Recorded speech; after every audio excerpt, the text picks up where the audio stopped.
கதைச்சரம் நேயர்களுக்கு அன்பான வரவேற்புகள். இன்று நாம் 1920களில் வெளிவந்த எழுத்தாளர் வடுவூர் கே. துரைசாமி ஐயங்கார் அவர்களின் சரித்திர நாவலான விலாசவதி என்ற நாவலை காண உள்ளோம்.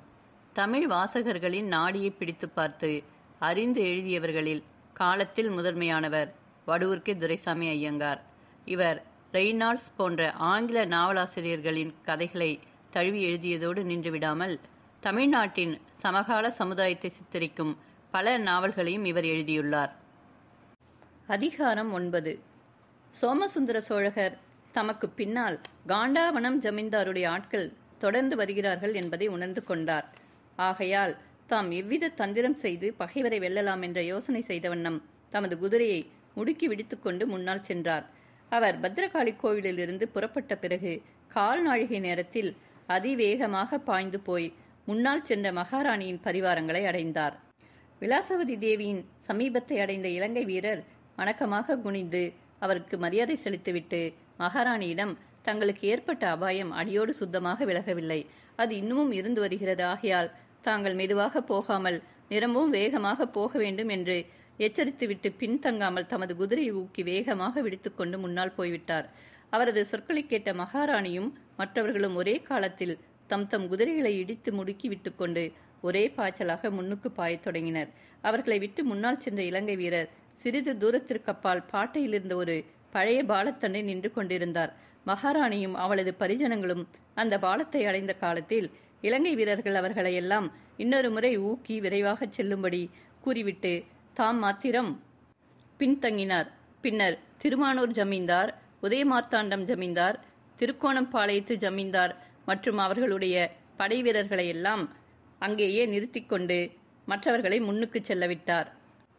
அவர் அவ்வாறு அந்த போர் வீரர்களுடன் நின்ற பாலம் சுமார் 50 கஜ நீளமுடையதாக இருந்தது. அதன் கீழ் சென்றது ஒரு பெருத்த காட்டாறு. அதற்கு முன் 2 தினங்கள் மும்முரமாக பெய்த மழையினால் உண்டான காட்டு வெள்ளமெல்லாம் திரண்டு ஒன்று கூடி அவ்விடத்தில் காட்டாறாக ஓடிக்கொண்டிருந்தது. அந்த ஆற்றின் நடுவில் இருந்த மரங்கள் உச்சி வரையில் வெள்ளத்தில் மூழ்கி கிடந்தது. அவ்விடத்தில் தண்ணீர் குறைந்தது ஒரு பனை உயரமாக இருந்தது.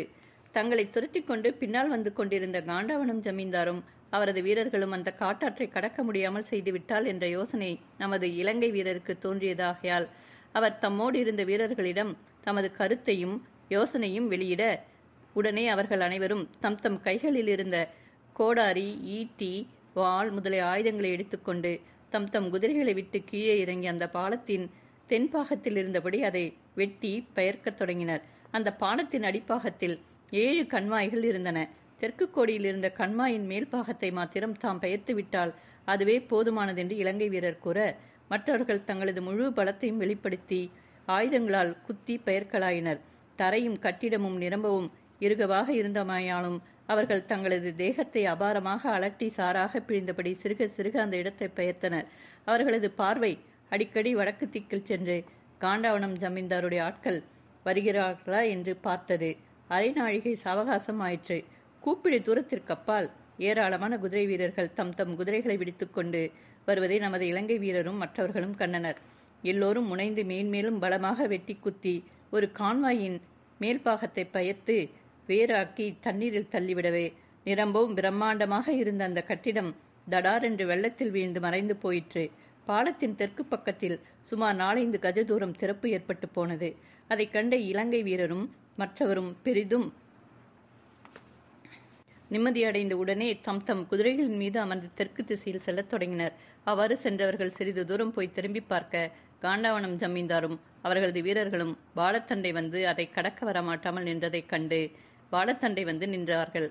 அந்த பயங்கரமான காட்டாற்று வெள்ளத்தில் தம் தம் குதிரைகளோடு இறங்கி நீந்தி வருவது அசாத்தியமானது என்று நமது இலங்கை வீரர் பின்பக்கத்தில் இருந்த மகாராணிக்கு வரக்கூடிய பெருத்த அபாயம் நிச்சயமாக விலகியதென்று தீர்மானித்துக் கொண்டு தமது துணைவர்களை வேகமாக நடத்தி கொண்டு தென் திசையில் சென்றார். அவ்வாறு அவர்கள் அரை நாழிகை வழிதூரம் செல்ல மகாராணியின் பரிவாரங்கள் தென்பட்டன. தம்மோடு வந்த வீரர்களை சீக்கிரமாக போய் மகாராணியோடு சேர்ந்து கொள்ளும்படி கூறி அனுப்பிவிட்டு தாம் மாத்திரம் பக்கத்தில் இருந்த காட்டுக்குள் புகுந்து தமது குதிரையை அதிவேகமாக விடுத்துக்கொண்டு ராஜபாட்டின் ஓரமாகவே முன்னால் சென்றார். முன்னால் உள்ள கடம்பாவனம் ஜமீன்தாரை எப்படி வெல்வது என்பதை பற்றியே கவலை கொண்டு சிந்தித்தவராக சென்று கொண்டிருந்தார். இலங்கை வீரர் மேலும் 1 நாழிகை நேரம் பிரயாணம் செய்து காவிரி ஆற்றங்கரைக்கு வந்து சேர்ந்தார். அவ்விடத்தில் காவிரி ஆறு சுமார் 1/2 மைல் அகலம் பரவி இருந்தது.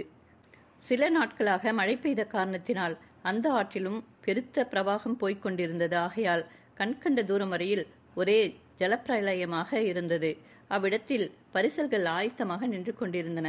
நமது இலங்கை வீரர் பரிசல்களின் சொந்தக்காரர்களைக் கண்டு மகாராணியும் அவரது பரிவாரங்களும் பின்னால் வருகிறார்கள் என்று கூறி அவர்களை ஆயத்தமாக இருக்கும்படி கூறிவிட்டு 2 நாழிகை நேரத்திற்கு முன் யாராவது குதிரை வீரர் ஆற்றை கடந்து அப்பால் போனதுண்டா என்று விசாரித்தார்.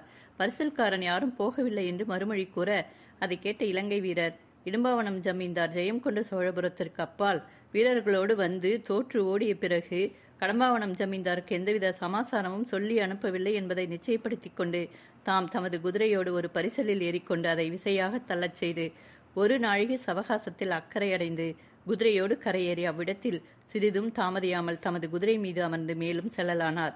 கடம்பாவனம் ஜமீன்தார் காவிரி ஆற்றைக்கு தெற்கில் சிறிது தூரத்திலுள்ள ஒரு பனந்தோப்பில் தமது சேனைகளோடு ஒளிந்திருப்பதாக கோமலாங்கி இலங்கை வீரரிடம் கூறினாளாதலால் வெகு தூரத்தில் தெரிந்த பனந்தோப்பை நோக்கி தன்னுடைய குதிரையை செலுத்தினார். அவ்வாறு அவர் பனந்தோப்பிற்குள் சுமார் 10 கஜ தூரம் சென்றிருப்பார். பாதையின் இரு பக்கங்களிலும் மடமடவென்று ஓர் ஓசை கேட்டது. அடுத்த க்ஷணத்தில் மரங்களின் மறைவில் இருந்து 5-6 மனிதர்கள் வெளிப்பட்டு, யாரடா அது, நில் அப்படியே என்றனர். அதில் ஒருவரது சிரத்தின் மீது மஞ்சள் சாயம் தோய்த்த மயில் தொகை காற்றில் அசைந்து கொண்டிருந்தது. அவரது வயது சுமார் 40 அல்லது 45 வயது இருக்கலாம். முகத்தில் கருப்பான மீசைகள் செழித்து அடர்ந்து வளர்ந்திருந்தன. அவரே கடம்பாவனம் ஜமீன்தார் என்று நமது இலங்கை வீரர் உடனே யூகித்து கொண்டவராக பணிவாக குனிந்து மரியாதை செய்து, நான் இடும்பாவனம் ஜமீன்தாருடைய வேலைக்காரன், தங்களுக்கு ஒரு அவசர சமாசாரம் கொண்டு வந்திருக்கிறேன் என்று அவர்கள் சந்தேகப்படாதவாறு கூறினார். அதை கேட்ட கடம்பாவனம் ஜமீன்தார், அப்படியா, என்ன சமாசாரம் கொண்டு வந்திருக்கிறாய், சொல் பார்ப்போம் என்று நிரம்பவும் அமர்த்தலாக வினவினார். இலங்கை வீரர், சுவாமி, இடும்பாவனம் எஜமானரும் காண்டாவனம் எஜமானரும் இருந்த 2 இடங்களிலும் தோல்வி ஏற்பட்டுவிட்டது. நம்முடைய கருத்தை எப்படியோ தெரிந்து கொண்ட மகாராணி போர்க்கவசம் அணிந்த படை வீரர்களோடு வந்து கொண்டிருக்கிறார்கள். 2 இடங்களிலும் அவர்களை ஜெயிக்க முடியாமல் போய்விட்டது. எதிரிகளின் பலம் அதிகமாக இருப்பதால் தாங்களும் தங்களுடைய சேனைகளும் இந்த சமயத்தில் அவர்களோடு போர் தொடுத்து அனாவசியமான நஷ்டமும் உயிர் சேதமும் அடைவதை விட பேசாமல் தங்களுடைய போர் வீரர்களை அழைத்து கொண்டு உடனே தங்களுடைய கோட்டைக்கு போவதே உசிதமானதென்று சொல்லச் சொன்னார்கள். இன்னொரு சந்தர்ப்பம் சமீப காலத்தில் வாய்க்கப் போகிறதென்றும் அப்பொழுது எல்லோருடைய சேனைகளையும் நன்றாக திரட்டிக் கொண்டு வந்து சண்டை செய்து நம்முடைய கருத்தை நிறைவேற்றிக் கொள்ளலாம் என்றும் சொன்னார்கள். அவர்கள் இருவரும் அவசரமாக தங்களுடைய கோட்டைக்கு போய்க் கொண்டிருக்கிறார்கள். தாங்களும் உடனே வந்தால் மேலே நடக்க வேண்டிய விஷயங்களை பற்றி மந்திர ஆலோசனை செய்து முடிவு கட்டலாம் என்று சொல்லச் சொன்னார்கள் என்றார்.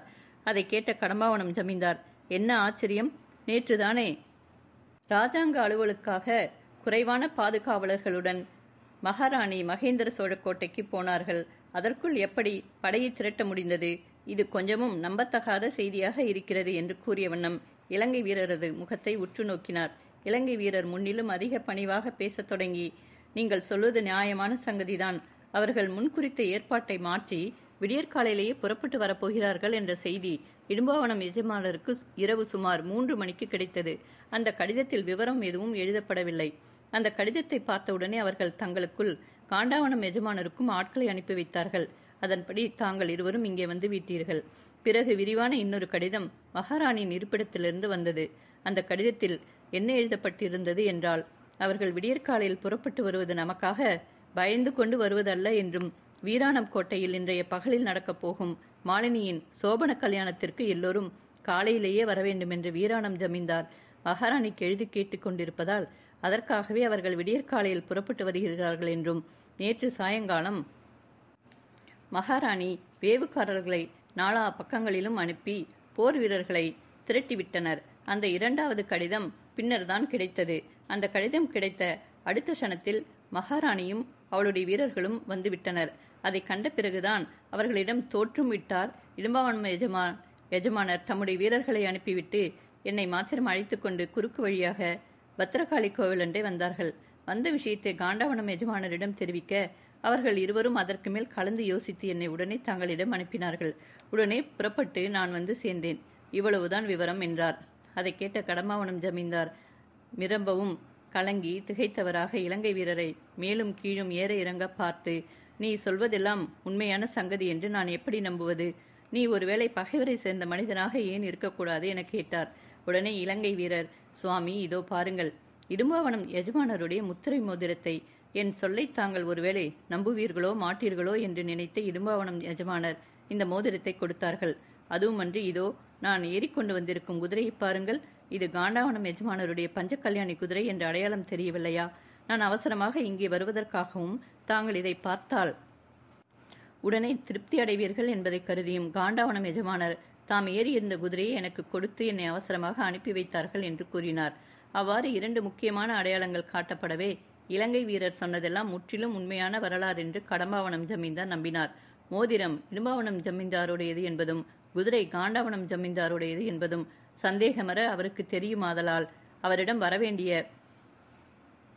அவசியமில்லை என்று நினைத்த கடம்பாவனம் ஜமீன்தார் இலங்கை வீரருடைய சொற்களை அப்படியே நம்புவதைத் தவிர வேறு எந்தவித யுகமும் செய்யக்கூடாமல் இருந்ததாகவே அவர் சிறிது நேரம் மௌனமாக இருந்தபடி தமக்குள்ளாகவே சிந்தனை செய்து தாம் தமது வீரர்களோடு உடனே அவ்விடத்தை விட்டு புறப்பட்டு தமது கோட்டைக்கு போவதே உசிதமானதென்று தீர்மானித்துக் கொண்டு தமக்கு எதிரில் இருந்த சேனாதிபதியை நோக்கி தமது தீர்மானத்தை கூறினார்.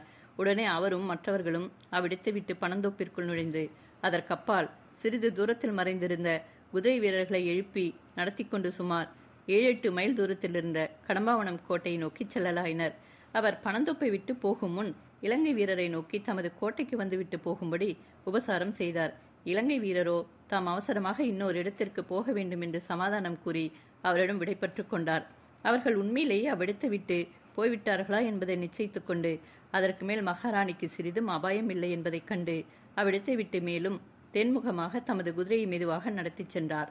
அவ்வாறு சென்றவர் வீராணம் கோட்டைக்கு அருகில் வந்து கொண்டிருந்த பொழுது மகாராணியும் அவளது பரிவாரங்களும் வந்து சேர்ந்தன. நமது இலங்கை வீரர் மெதுவாக அவரது சேனைக்குள் கலந்து கொண்டார்.